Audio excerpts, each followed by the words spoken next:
Hello everyone, welcome back. Christian Shreve, bestboxingbets.com. You know, when we talk about combat sports, when we talk about MMA, we have to realize that what we call MMA now used to be called pancration in ancient Greece. What we call boxing now used to be called pugilism in ancient Greece. Trends repeat themselves, and it's about that point I wish to discuss with you today. You know, there in MMA right now, there is a conflict. History repeats itself, and it repeats itself with a mistake. I want to talk to those of you who are informed about MMA. I want to talk to you about those who are informed, about fighting, because we're seeing something happen again. You know, the long-time champion, pound-for-pound champion in MMA was Anderson Silva. And then he decided he was going to execute the worst game plan in history against Chris Weidman and was totally destroyed. So, who moves up in the pound-for-pound list? Well, you have two strong contenders for it. One, you have George St-Pierre from Canada. The other is Jon Jones. And a lot of people are listing Jon Jones as the number one guy. I'm telling you, you can't do it. It doesn't hold up. A lot of people say, who are you to tell me that? I've watched him. He destroys people. He's the next Anderson Silva. He's built the same way. He dominates people. Brothers and sisters, I get it. I wish to refer your attention back to the mid-1980s. The undisputed king of the ring in boxing, Marvelous Marvin Hagler, was beginning to show some signs of wear and tear. A young upstart named Donald Curry was filling in the welterweight division, left after the elite had moved on to better, at least different pastures. Guys like Sugar Ray Leonard, Thomas Hearns, Roberto Duran, Wilfred Benitez, and Pepino Cuevas. They had all cleared out. You had this great counterpuncher in Marlon Starling who would become a champion in his own right.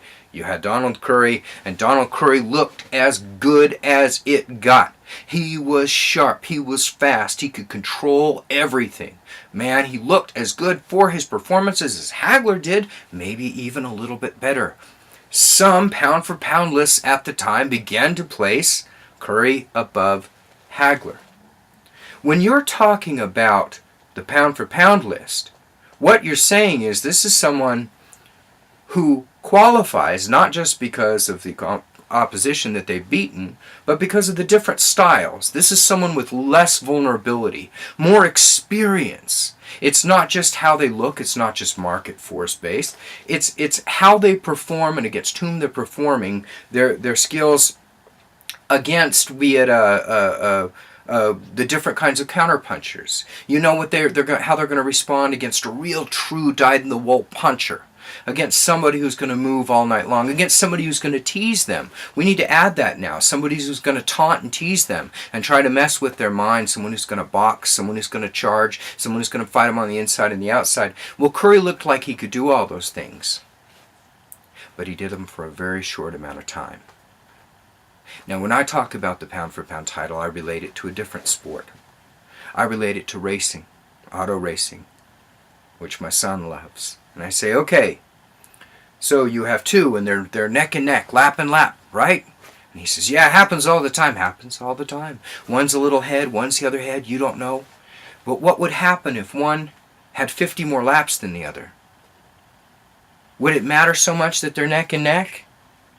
And that they've been neck and neck for 10 or 20 or 30 laps? He said, well, no, one's way ahead.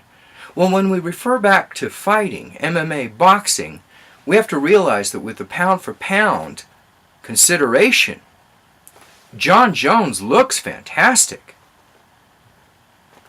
But George St-Pierre has been there, facing different guys, rebounding from positions Jones has yet to face. The pound-for-pound champion at this point of the game, since Anderson Silva has left, is not Chris Weidman, who has to work his way up the pound-for-pound ladder. It's not Jon Jones, who is a wonderkind who has lasted some time and continues to look sensational. It's the guy who's looked very good over and over and over again, year in, year out. I don't see any other way than to regard what I think is a matter of just uncommon sense. And that is George St-Pierre, until proven differently, is without question the number one fighter in the game. Now I hope Jon Jones will catch up to him, but it doesn't require more talent at this point. It requires a lot more experience. Do you agree? Put your thoughts below. Christian Shreve, bestboxingbets.com.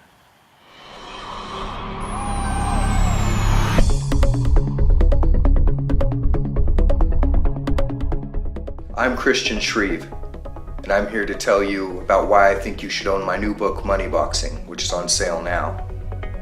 Money Boxing has something for everyone, whether or not you know anything about boxing. You're about to receive a backstage pass into a world of glamour, corruption, and intrigue. And you're going to learn about the system, which is the only thing the casinos have had to fear in a long time. You can own Money Boxing by clicking on the link below now. I think you'll like it.